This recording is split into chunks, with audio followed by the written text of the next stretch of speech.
On est en direct, vous pouvez nous appeler 01 80 20 39 Les conversations pendant la pub sont parfois plus intéressantes qu'à l'antenne. 01 80 20 39 21. On était en train de discuter avec Stéphane, un auditeur bien entendu qui était avec nous. Et Stéphane, je voulais vous dire quelque chose, que vous parliez de certains journalistes qui étaient hors sol. Stéphane, je vous le jure. Oui. Dans toute personne qui avait des personnes un petit peu sérieuses aux États-Unis, qui connaissaient un petit peu la politique, vous disiez tous. Couru d'avance. Mais bien sûr, Stéphane. Pourquoi? Alors moi, c'est ça que je dis. Pourquoi ils ne le disent pas? Pourquoi ils ne le disent pas? Je comprends pas. Tout le monde le savait. Si moi je le savais, ils le savaient aussi. Il y avait aucun doute. Je vous jure que c'est vrai.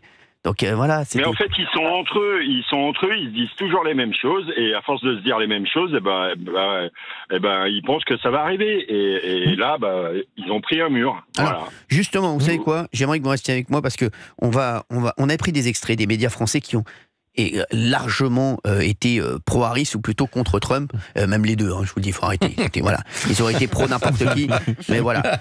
On va vous faire certains... France Télévisions, France Info, faites-moi rêver. Allez, je vais vous faire rêver. On va vous faire écouter certains passages pour que vous voyez à quel point les médias s'attendaient pas à une victoire écrasante de Donald Trump. Ça, franchement... Je peux pas y croire. Je peux pas y croire. Je suis désolé, je peux pas y croire. Au mois d'août, le journaliste historien Thomas Negaroff, souvent invité sur le service public, nous disait que Kamala Harris était la pire des candidates pour Donald Trump. C'est le pire, lui. Car elle est très dynamique et compétente. Eh bien, écoutez, je sais pas s'il va faire de la voyance, mais je lirai pas son horoscope dans le Parisien. Alors, écoutez ce qu'il a dit. Moi, je pense que c'est la pire des candidates pour Donald Trump. Autant Joe Biden était le meilleur des candidats, parce que le duel présidentiel, c'est toujours un corps à corps. Et dans ce corps à corps, vous aviez la virilité de Donald Trump et l'empathie fragile et la faiblesse de Joe Biden. Là, le corps à corps change de forme. Et vous avez tout à coup un Donald Trump qui non seulement apparaît comme vieilli, mais aussi un vieux mâle blanc face à une jeune femme métisse, très dynamique et compétente sur les dossiers, ça c'est très important. Et dans ce contexte-là, dans ce duel-là de corps à corps, moi je pense qu'il y a beaucoup de jeunes électeurs américains qui hésitaient et qui ne voulaient pas voter pour Joe Biden, qui n'hésiteront pas une... Mais excusez-moi, je vous jure, Stéphane, ce garçon, c'est quelqu'un d'intelligent, ce journaliste et historien. Bien sûr, voilà. bien sûr. Mais, oui, non mais écoutez-moi, comment vous pouvez dire que la candidate Kamala Harris est une meilleure candidate que Joe Biden? Peut-être. Mais comment vous pouvez dire, parce que, est-ce que ce qu'il vient de dire là, le corps à corps avec une femme va être plus compliqué? Il a battu Hillary Clinton. Il parlait de l'âge, mais même le camp Trump, quand Kamala Harris est arrivée, le camp Trump a dit on accuse le coup. Arrêtez de défendre l'indéfendable. Mais c'est du bluff, les mecs. Mais vous croyez quoi? Quand il y a eu le moment Harris, le camp Trump a dit comment on fait? Mais Stéphane, je vous jure, Stéphane, quelle naïveté de ces gens. Mais j'aurais fait exactement pareil. Vous croyez quoi? C'était normal. Ils parlent entre eux. Ils sont d'accord sur tout. Donc voilà, c'est ça le problème. Et puis je vais vous dire, Madame Harris, moi, je suis français, je suis pas américain. Moi personnellement, Madame Harris, c'est le sujet du jour. Bah oui. Mais la pauvre, elle a été parachutée là parce que personne ne voulait y aller. Oui, elle a tué le match pour qu'il n'y ait personne. Oui, non, mais bien sûr. Mais ce que je veux dire, elle a eu 100 jours, mais elle aurait mieux fait de pas y aller, parce que pour sa carrière après, elle aurait mieux fait de pas y aller. Ce que je vais dire, les woke vont me sauter à la gorge, mais c'est pas grave. Moi, j'en peux plus. Des gens, le matin, ils se lèvent, ils sont congélateurs, et puis à midi, ils sont four micro-ondes. Mais elle était... Enfin... Elle est pas bonne, quoi. Bah non. Elle a été nulle. Non, elle était mauvaise. C'est une très mauvaise candidate aussi. Elle était nulle. Mais par contre, quand vous dites ça en France, une femme a été nulle, mais vous êtes le mâle blanc dans toute sa splendeur. Elle aurait été sur France Inter seulement. Non, mais je vous dis, moi, je vous le dis, elle a été nulle. Après, on n'a rien contre elle. Moi, je la connais pas du tout. Kamala Harris, j'adore ses pains de mie. Les pains de mie Harris, j'en mange tout le temps. Donc, voilà, j'avais rien contre elle. J'arrive rien contre elle à la base. Mais de toute façon, au début de l'émission, vous l'avez dit, Taylor Swift, Elon Musk. Bien sûr. Non, mais déjà, on a tout dit. Vous voulez que je vous dise, Stéphane, il n'y a pas de débat. Il y en a une qui est soutenue par Taylor Swift et il y en a une qui est soutenue par Elon Musk. Bon, merci. Rideau, au revoir. Il y en a un qui est dans l'espace. Il y en a un qui est dans l'espace. Il y en a une qui fait de la country. Donc merci, s'il vous plaît. Non, mais c'est vrai. Non, mais les mecs, faut arrêter. Il y en a une qui est avec un harmonica, l'autre il est dans l'espace. Donc merci, c'est bon. Non, mais franchement, faut arrêter de dire des conneries. À un moment, Rideau. Non, mais Rideau, merci Stéphane d'avoir été avec nous sur Europe 1. On peut pas dire que c'est une punk à mais pas loin, quoi. Stéphane. Oh non, faut pas très punk à chien. Taylor Swift. Alors, une punk à chien milliardaire, voilà, pardon. Alors, justement, Taylor Swift qui sera mon invité d'ailleurs demain. Non, Non, j'ai la Suzuki Swift demain. Stéphane, reste avec nous parce que on a un garçon qui s'appelle Laurent Tessier. Qui est excellent, qui officie chaque jour dans la matinale aux côtés de Pascal Praud. Bravo Laurent Tessier. Ouais. Il a compilé des déclarations récentes des médias français au sujet de Trump. Écoutez le service public en pleine campagne anti-Trump. Regardez, écoutez.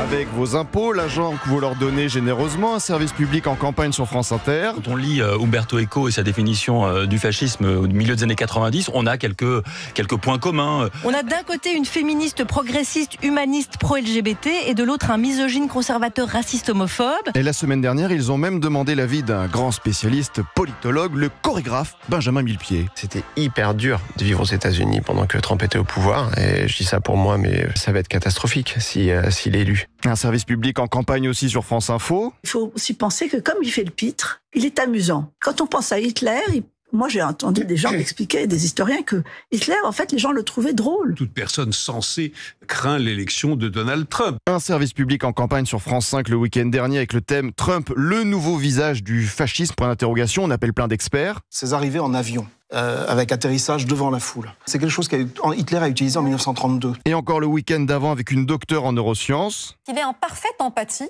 avec son électorat raciste. Le service public, mais pas que. Hier soir, BFM et ce titre, Trump, président, un danger pour la France, point d'interrogation. Une bonne annonce de l'élection légèrement orientée. L'ancien président plus incontrôlable que jamais, ou la vice-présidente qui a redonné espoir aux démocrates. C'est énorme. C'est énorme. Ils sont en campagne. C'est incroyable. Sur la dernière phrase, cette vice-présidente, en effet, à un moment donné, notamment après son débat avec Trump, donner espoir aux démocrates. C'est factuel, c'est pas grave. D'Artigol. Il faut arrêter. Olivier, on vous aime beaucoup. Non, mais c'est vrai. À un moment, vous savez, quand au tennis, on a pris 6-1, 6-0, 6-1, on prend son sac, on va au vestiaire, on va prendre sa douche. Merci. Et on arrête de discuter. Non, mais je vous dis, il n'y a pas d'espoir, aucun espoir. Quand tu as pris 6-1, 6-0, 6-0 au tennis. Le camp démocrate, je maintiens ce que je dis, que le temps...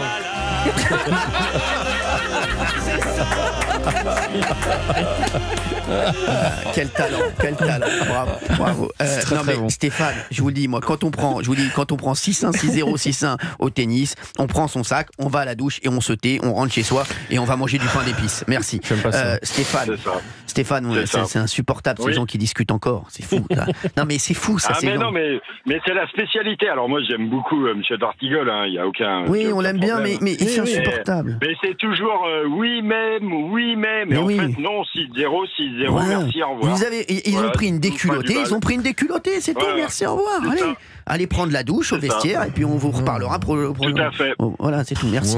Allez, merci Stéphane d'avoir été avec nous sur Europe 1. Même quand il dit quelque chose de factuel, le pauvre. Merci. Non, mais c'est bon, ça va. 01 80. On peut réagir quand même à ce qu'on a entendu, là, la petite compile. Réagissez à ça, 01 80 20 39 21. Il y a quand même des pépites. 01 80 20 39 21, cette pépite qui a été faite chez mon ami Pascal Praud par cet excellent journaliste Laurent Tessier. C'est incroyable ça. J'aimerais bien avoir l'avis de D'Artigol et de Benaïm, les deux woke, là, dans un instant sur ça. Non, mais attendez, d'abord Gauthier, toujours. Il y a un ordre. Voilà. Toujours Gauthier. Non, mais on fera Gauthier d'abord. Après, on aura Fabien parce que voilà, il est petit, il se faufile. Et après, on aura Benaïm et D'Artigol. Cette stratégie médiatique, d'ailleurs, Marine Le Pen, pour le coup, l'a subi aussi, qui consiste à réduire ad Hitlerum tous les opposants et tous ceux qui ne partagent pas la ligne éditoriale de France Inter. C'est absolument insupportable. On peut contester Donald Trump sur des choses factuelles, rappeler le Capitole, rappeler certains propos, mais le comparer à Hitler... J'ai envie de citer Talleyrand, tout ce qui est excessif est insignifiant. Et ce discours-là, je pense effectivement qu'il y a une grande majorité des Français qui n'en peut plus et ça ne marche pas. Ça ne marche évidemment pas avec le RN en France et ça crée de l'urticaire quand il s'agit de Donald Trump aux États-Unis. Et ce qui me choque le plus dans ce que vous avez passé, le précédent extrait de cet historien journaliste Thomas Guénoroff, c'est pas ce qu'il dit sur Kamala Harris, parce qu'effectivement tout le monde l'a dit à ce moment-là qu'elle pouvait réinsuffler un souffle aux démocrates. C'est quand il dit elle est très compétente sur les dossiers, alors que tout le monde a dit qu'elle a brillé par son absence pendant 4 ans à la vice-présidence. Donc là il ne dit pas la réalité, il dit ce qu'il aimerait qu'il se passe. En fait, c'est pas une analyse, c'est un souhait en fait qu'il formule là. Fabien Lecoeur. Moi, je comprends aujourd'hui pourquoi Nathalie Portman, qui habite le patronat, parce que je la vois de temps en temps avenue de la Bourdonnais, je sais pourquoi elle a quitté Benjamin Millepied. Ah oui, vous avez entendu Benjamin Millepied, ce qu'il a dit dans le... Écoutez beaucoup trop cher en chaussures. Non, non, mais quand il dit qu'il était malheureux aux États-Unis sous le règne de. Oui, non, mais le pauvre chouchou dans une ville à 4 façades, avec piscine à débordement. C'est extraordinaire aussi, ça. Non, mais c'est bon. Et va acheter des bottines quand t'as mis le pied. C'était vraiment très dur. Va chez Saranza. Il te faut un podologue. Va commander chez saranza.com. C'est tellement indécent. Vous vous rendez compte quand vous vivez en Iran, en Afghanistan. Gauthier, il n'y a pas que vous dans l'émission. Pardon. Il y a vous aussi. Bonsoir. J'allais dire, il n'y a pas que vous, il y a surtout vous.